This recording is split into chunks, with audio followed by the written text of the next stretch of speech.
안녕하세요. 반갑습니다. 무더운 날씨에 건강하시죠? 제가 매주 성가대 찬양을 녹음하는데요. 세길 성가대 찬양이 긴장을 완화시키는데 탁월한 효과가 있음을 알려드립니다. 감사합니다. 세길에 온 지 제가 3년 차인데요. 처음 제가 세길에 왔을 땐 오히려 기독교에 관해서 뭔가 할 말이 있었던 것 같은데 지금은 내가 제대로 알고 있는 게 뭐지? 라고 저 자신에게 묻게 됩니다. 왜냐하면 세길 공동체는 저에게 가벼운 확신이 아니라 다양한 차원의 근원적인 질문을 던져주었기 때문이라고 생각을 합니다. 오늘 말씀드린 거는 제가 뭔가를 전달하는 시간이 아니라 제가 어릴 때부터 겪어왔던 종교에 관한 경험을 나누는 시간이라는 걸 미리 말씀드리겠습니다. 여러분에게도 여러분의 종교 경험이 있을 줄 압니다. 제 이야기를 들으시면서 여러분의 삶의 여정과 신앙도 함께 돌아보는 시간이 되었으면 좋겠습니다.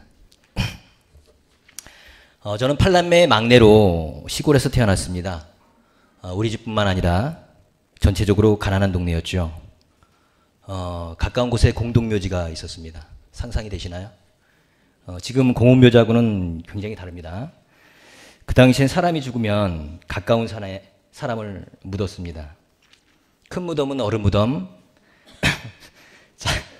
작은 무덤은 애기 무덤이었죠. 잘 아시네요. 작은 무덤도 많이 있었던 걸로 봐서는 그 당시엔 안타깝게도 애기나 어린이들이 많이 죽었던 것 같아요. 가끔 우리 집 앞으로 가마 형태의 상여가 많이 지나다녔습니다. 여러 사람이 상여를 들고 가고 상여 앞에선 어떤 분이 딸랑딸랑 종을 흔들면서 노래하셨죠. 아시죠? 어떻게 해야 하나요? 어야, 디야. 이제 가면 언제 오네? 이 음이 맞나요? 친구들하고 공동묘지에서 총싸움 놀이를 하면서 놀곤 했습니다. 놀다가 땀도 많이 흘리고 피곤해지면 무덤 위에서 잔 적도 여러 번 있었습니다. 제 기억으로는 무덤만큼 편안한 침대는 없습니다. 저녁이 돼서 노을이 지면 선선해진 기운에 무덤에서 잠이 깨서 일어났죠. 성경에 기록된 바 정말 무덤에서 일어난 자였습니다. 살림이 넉넉지 않아서 늘 먹고 싶은 거 많았던 것 같은데 이게 해소된 기억이 별로 없었던 것 같습니다. 형들하고 지냈던 방은 원래는 창고였었는데요. 아버지랑 형들과 함께 방으로 개조했습니다. 벽엔 균열이 생긴 부분이 있었는데요. 그 균열 사이로 바깥이 보이기도 했습니다. 여러분은 웃으실지 모르겠지만 그땐 제 마음에도 균열이 생겼습니다. 안에서 바깥이 보인다는 얘기는 바깥에서 안이 보인다는 얘기거든요. 여름엔 무척 덥고 겨울엔 무척 추웠습니다. 쥐들도 참 많아가지고요. 이건 뭐 그냥 쥐와 함께 살아간다? 라는 표현이 맞을 겁니다. 부엌에서 쥐랑 마주치면 서로 민망해하고 그랬죠. 쥐 입장에서는 훔쳐먹어서 민망하고요. 제 입장에서는 식사를 방해한 것 같아 민망하고. 초등학교 들어가기 전에 그때는 국민학교였죠. 그때를 회상한 내용을 글로 만들어봤는데 잠시 읽어드리겠습니다. 어릴 적 방바닥에 누워있으면 천장에 뛰어다니는 쥐들의 발걸음, 간혹 천장 구멍으로 쥐똥 몇 알 떨어졌어. 천장 너머 하늘의 끝을 생각하다 어느새 잠들곤 했었지. 그러다가 잠이 깨면 저녁인지 새벽인지 모르는 어두운 공간. 눈을 뜨고 현실을 더듬으니 저녁이구나. 하루가 저물며 삶의 끝을 헤아리는 거지. 학교 간 형들은 친구들이랑 놀고 오나? 장사 나가신 엄마는 오늘도 늦네. 아버지는 오늘도 한잔하고 오시겠지. 갑자기 배고픔이 찾아와 부엌에 솥단지 열어보니 다행히 밥은 가득 있네. 얼마 전엔 연탄가스에 취해 정신을 잃었지 뭐야. 한동안 사람이 죽으면 어떻게 되는지 궁금했어. 누구한테도 묻지 않았지. 어차피 다들 모르는 눈치더라고. 두꺼운 차가운 이불을 덮고 누우면 아까 형과 나눠 먹은 급식빵이 또 생각이 난다. 내일도 형이 급식방을 가져올까? 가까운 이불은 어느새 체온으로 덮여지고 내일도 나는 혼자서 집을 지키겠지. 몇몇 친구들은 얼마 전부터 유치원에 다닌다. 이젠 낮에 누구랑 놀아야 하는 거야? 유치원엔 내 또래 친구들도 많다는데. 엄마가 한글은 떼고 학교에 가라는데 그냥 학교 가서 배우면 안 되는 건가? 내일 아침 엄마한테 동전 하나 받아내서 과자 한 봉지 사들고 정균에 가야겠다. 저번에 그랬더니 정규 엄마가 좋아하셨거든. 졸리다. 천장에 쥐들도 자느라 조용한가? 며칠 전 재미난 꿈을 꿨었는데 무슨 꿈이었더라? 무슨 꿈이었더라? 네, 여러분도 저와 비슷한 추억 있으시죠? 네. 추운 겨울 어느 날이었습니다. 아버지께서 약주를 많이 하고 들어오셨는데 집안 분위기가 무척 험악했습니다. 형들하고 도망치듯 집을 빠져나왔었죠. 찬바람은 쌩쌩 불고 밤하늘의 별빛은 잔인하리만큼 무척 밝았습니다. 몸은 덜덜 떨고 있고 마음은 초조하고 무서웠습니다. 그러다가 하늘을 바라보며 저도 모르게 하느님 하고 불렀는데 갑자기 몸이 따뜻해지고 불안했던 마음이 굉장히 편안해지는 느낌이 들었습니다. 참고로 저는 그때까지 교회나 성당에 다닌 적이 없었습니다. 저희 부모님도 마찬가지였고요. 그때부터 저는 눈에 보이진 않지만 이 세상엔 절대자나 신이 있다는 생각이 자연스럽게 생겼습니다. 중학교 때 일기장에 보면 오 신이시여 라고 시작하는 기도문을 종종 썼던 기억이 납니다. 하지만 여전히 두려움, 외로움, 불안, 절망 등의 휩싸이는 순간들이 많았던 것 같아요. 그러다가 중3 때 우연히 불교 서적을 몇 권 읽었는데 큰 감명을 받았습니다. 한동안 머리를 깎고 절에 들어가야겠다는 생각을 했습니다. 물론 현실적으로는 불가능했죠. 그때 영향인지 청년 때부터 이게 머리숱이 많이 빠지더라고요. 고등학교에 진학했고요. 2학년 되던 시점에 친한 친구의 전도로 교회에 다니게 되었습니다. 그 친구는 이제 교회 중고등부 회장이었는데요. 잘생기고 노래도 잘하는 멋진 친구였습니다. 그러다가 그의 교회학교 여름 수련회에 참석하게 되었죠. 여름방학을 하고 아마 이맘때쯤이었던 것으로 기억합니다. 그 당시에는 산에서 텐트를 치거나 취사하는 행위가 자유로웠던 때였죠.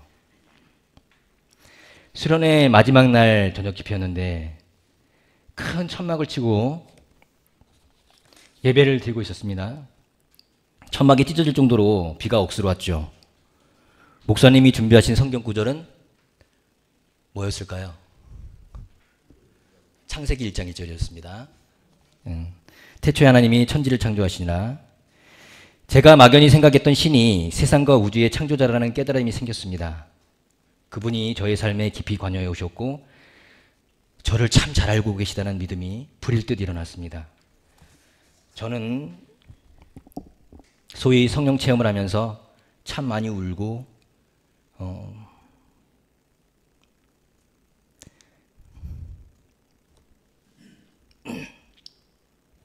참 많이 기뻤습니다. 뭔가 새로운 세계에 들어선 느낌이었죠.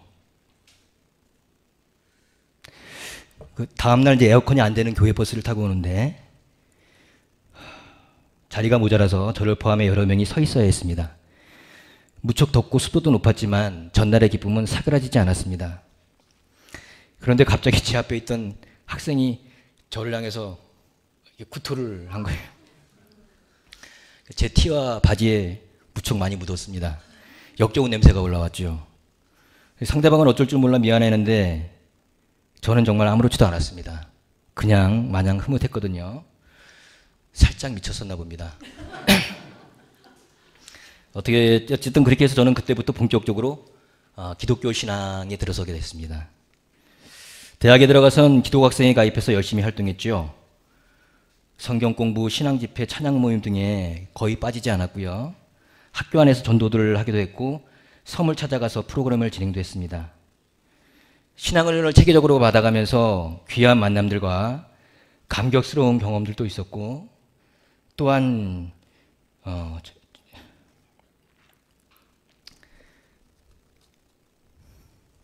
저 자신에 대한 성찰도 깊어졌습니다. 하지만 한편으론 배타성과 영적 엘리트 의식이라고 할까요? 이런 것도 함께 자랐던 것 같습니다. 그러다가 휴학을 하고 군대에 가게 됐습니다. 제 군대 동기 중 한 명은 대학 총학생회 간부였었는데요. 데모를 많이 하다가 군대에 왔던 친구였죠. 그 친구랑 시간이 되면 열띤 토론을 벌였던 기억이 납니다. 그 친구는 사회체제가 바뀌어야 유토피아가 온다고 했었고, 저는 사람이 변해야 세상이 바뀐다고 주장했었죠. 물론 나이가 들어가면서 사람뿐만 아니라 사회체제나 사회 구조의 변화도 절실하다고 느꼈습니다. 지금도 그 친구가 그립네요.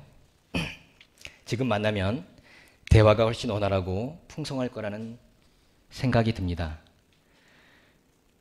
군 생활을 마무리하고 나서 다니던 교회에 복귀해서 교회학교 교사를 맡게 됐습니다. 여기서부터가 이제 진짜 얘기거든요. 여전히 기독교 교리의 배타성은 제 마음 한구석에서 의욕으로 자라고 있었습니다. 교회학교 교사의 일은 어려움도 있었지만 보람이 훨씬 컸죠. 학생들의 투박하지만 진솔한 질문에 저 자신을 돌아보는 기회도 많았고요. 교회학교에서 교사로 활동하는 어느 날이었습니다. 어떤 학생이 우리 교회 학생의 전도로 교회에 나오게 됐습니다. 그 새로운 학생의 할머니께서는 성당에 다니고 계셨거든요. 어느 날 성경 공부하고 있는데 그 학생이 불쑥 이런 질문을 합니다. 선생님, 성당에 다니면 지옥 가나요? 누구한테 무슨 얘기를 들었는지 모르겠지만 저는 굉장히 당황했습니다. 마음을 추스리면서 예수 믿으면 천국 가지. 성당에도 예수님 계시잖아? 제가 무슨 천국행 브로커라도 된 느낌이었죠. 그렇게 얼버무리고 넘어갔지만 그때의 대화는 제 마음에서 좀처럼 떠나지 않았습니다. 그리고 그때까지 억눌려 있었던 기독교 교리에 대한 의혹, 그리고 저 자신의 모순이 저에게 영적 모험을 감행하게 했습니다. 오랫동안 익숙한 터전을 떠나는 기분을 뭐라고 표현해야 할까요? 한마디로 두렵고 외롭고, 하지만 자유롭고 황홀한 순간들도 있었습니다. 또한 기나긴 기독교 역사에서 저의 고민이 저만의 고민이 아니었음을 알게 됐습니다. 그러다가 우연히 돌아가신 기리선 선생님이 세길에서 말씀 증거하시는 영상을 보게 됐습니다.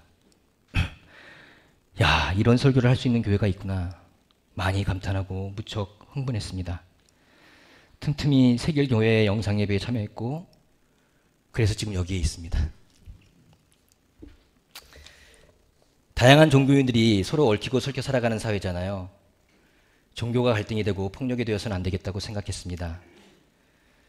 더군다나 다문화 가정이 늘어나는 한국의 현실에서 타종교를 폄훼하고 무시하는 행위는 또 다른 영적인 폭력이라는 생각이 들었습니다.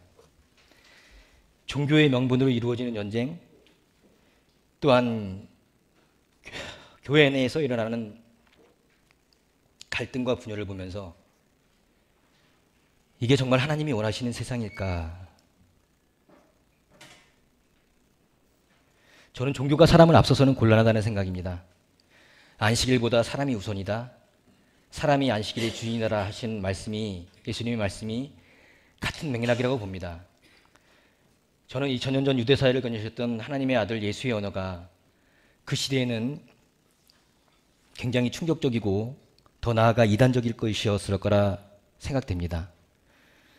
그 당시엔 파격적이었을 산상수훈, 선민의식에 빠져있던 유대인들이 정말 싫어했을 선한 사마리아인 예화, 종교를 겉돌며 살았던 니고데모와 예수님의 신비로운 대화, 십자가에 숨이 끊어지면서까지 하나님께 올렸던 예수님의 용서의 기도,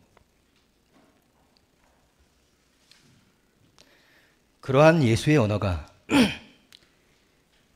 지금 이 시대를 살아가는 저에게 더욱더 긴박하고 간절하게 다가왔습니다. 예수님은 과연 이 시대의 사람들이 어떻게 살길 바라시고 어떤 세상을 원하시는 걸까? 한국 사람, 아까 기도에도 말씀하셨는데 한국 사람 5천만 명이 다 세례받고 교인으로 등록하시는 걸 원하는 걸까? 그렇게 되면 사람들이 바뀌고 세상이 바뀌고 정말 예수께서 외치셨던 하나님 나라가 임하는 걸까? 만약 그게 사실이라면 교회 수와 교인 수가 많아져도 왜 사회가 바뀌지 않고 교인들은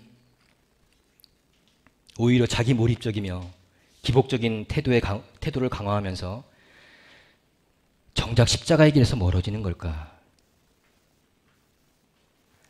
사람과 삶을 배제한 채 성경 공부에 집착하고 교류에 얽매일수록 왜 세상과의 소통을 거부하고 더 고집스럽고 차갑고 배타적이 되는 것일까? 예수께서는 우리를 친구로 초대하시면서 십자가를 짊어지는 기쁨을 말씀하시는데 왜 우리는 십자가를 마냥 우러러보거나 혹은 십자가 뒤에 숨어서 의존적이고 나약하고 무책임한 태도에 길들여져 버렸는가? 맞습니다. 누굴 탓하기 전에 제가 이러한 모습 속에 살았습니다. 복음서에 등장하시는 예수님은 그 당시 종교였던 유대교에 별로 관심이 없으신 듯합니다. 오히려 종교에 저항하시는 느낌이 강하게 들기도 하거든요. 왜냐하면 종교가 생명을 억압하고 정의를 왜곡하고 평화를 훼손할 수 있기 때문이죠. 지금의 기독교가 예수님 당시의 유대교와 너무 닮았다는 생각을 지울 수 없었습니다. 예수님은 그 당시 종교 지도자들에게 이렇게 말씀하십니다. 서기관과 바리새인들이여, 당신들은 한 사람을 개종시키려고 바다와 육지를 두루다니다가 개종시킨 다음에는 그 사람들을 당신들보다 더 악한 지옥의 자식으로 만들고 있군요. 종교의 깃발을 내걸고 타종교, 타국가를 무참히 짓밟는 모습을 보며 예수님은 무슨 말씀을 하실까? 인연과 교리로 분열되어 냉소적인 얼굴과 폭력적인 언어에 물들어버린 이 세상에서 예수님은 과연 어떠한 대화를 하실까? 오늘 성경 구절을 한번 함께 보실까요?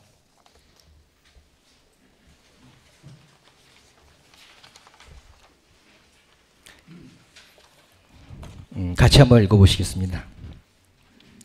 평화를 이루는 사람은 복이 있다. 하나님이 그들을 자기의 자녀로 보실 것이다. 그러나 위에서 오는 지혜는 별하고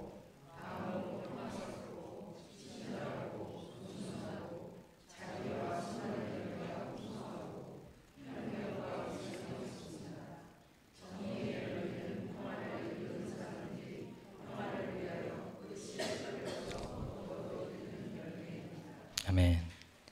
말씀을 요약하면 이런 내용이 될 겁니다. 화평케 하는 자가 하나님의 아들이다. 화평케 하는 자는 지혜롭고 자비로운 마음으로 화평의 씨앗을 심어 의로운 열매를 거둔다. 예수님은 이 성경 구절을 이용하시면서 아마도 이런 말씀을 하시지 않을까요? 사랑하는 여러분, 다양한 종교가 지닌 고유한 언어를 이해한다면 진실한 종교가 가리키고 있는 지점은 바로 화평입니다. 종교가 신성한 계시로 시작하지만 이를 왜곡시켜 우상과 미신으로 변질시키는 것도 역시 종교의 폐단이죠. 평화와 사랑의 가치를 거스르는 것은 이미 그 종교가 본질을 잃어버린 증거입니다. 참된 신앙은 사람의 양심을 밝히고 한 인간의 삶을 더욱더 주체적이고 유연하게 이끌어갑니다. 참된 종교는 우리 안에 어둠을 투명하게 드러낸과 동시에 우리에게 주어지는 은총이 얼마나 위대한지를 깨닫게 합니다. 그리스도인으로 산다는 건 예수의 이름이나 십자가의 대속을 넘어 그리스도와의 합의를 이루어가는 과정입니다. 믿음 안에서 비우고 나누고 섬기는 삶이야말로 하나님 자녀가 누리는 은총이요 기쁨입니다. 하나님을 향하여 가난하고 깨끗한 갈망을 유지하세요. 이웃을 향한 겸허한 태도와 자비의 손길을 거두지 마세요. 이토록 척박한 땅을 살아가지만 이 땅을 비옥하게 하는 열쇠도 여러분에게 주어져 있답니다. 내가 하나님과 하나이듯 여러분도 나와 하나임을 잊지 마세요. 여러분이 화평의 길을 걷고 있다면 그 길이 곧 나의 길이고 여러분이 곧 납니다. 믿음으로 깊이 들여다보세요. 여러분은 지금 나의 정체성으로 이 시대를 살고 있습니다.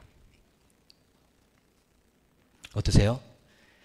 정말 예수님이 이렇게 말씀하실 것 같은가요? 갑자기 예수님을 소환해서 예수님도 당하셨을지 모르겠네요. 여기까지가 저의 삶에서의 대략적인 신앙의 여정입니다. 앞으로 시간이 지나면서 저의 신앙과 사유도 진화하겠지요. 분명한 건 하나님께서 저와의 원활한 소통을 원하시듯 저 자신이 세상과 온전한 소통을 하기를 원하신다는 사실입니다. 하나님을 사랑하고 이웃을 사랑하라는 예수님의 강령도 같은 의미라고 봅니다. 때가 되면 이 땅에서 우리의 소명이 끝나면 우리는 이곳을 떠나겠죠. 의사이면서 작가인 아툴 가완제는 이런 말을 합니다. 우리의 궁극적 목표는 좋은 죽음이 아니라 마지막 순간까지 좋은 삶을 사는 것이다. 저는 십자가에 달리신 예수님의 삶이 세상을 화평케 하기 위하여 숨이 멎는 그 순간까지 참 좋은 삶, 참 좋은 언어였다고 생각합니다. 한 편의 신앙시를 읽으며 말씀 증거를 마무리하겠습니다. 마음을 다하여 하나님을 사랑하는가? 생명을 다하여 하나님을 신뢰하는가? 이럴 때도 감사하고 저럴 때도 감사하는가? 삶의 상황은 수시로 바뀌고 감정의 상태는 변덕스럽고 생각의 흐름은 표류하는데 영혼 깊숙이 마음을 다하여 주님께 집중하고 있는가? 생명을 다하여 그분의 길을 걷고 있는가? 생명, 진리, 평화, 정의, 사랑 이 황홀한 이름에 마음을 다하고 있는가? 생명을 다하고 있는가? 경청해 주셔서 감사합니다.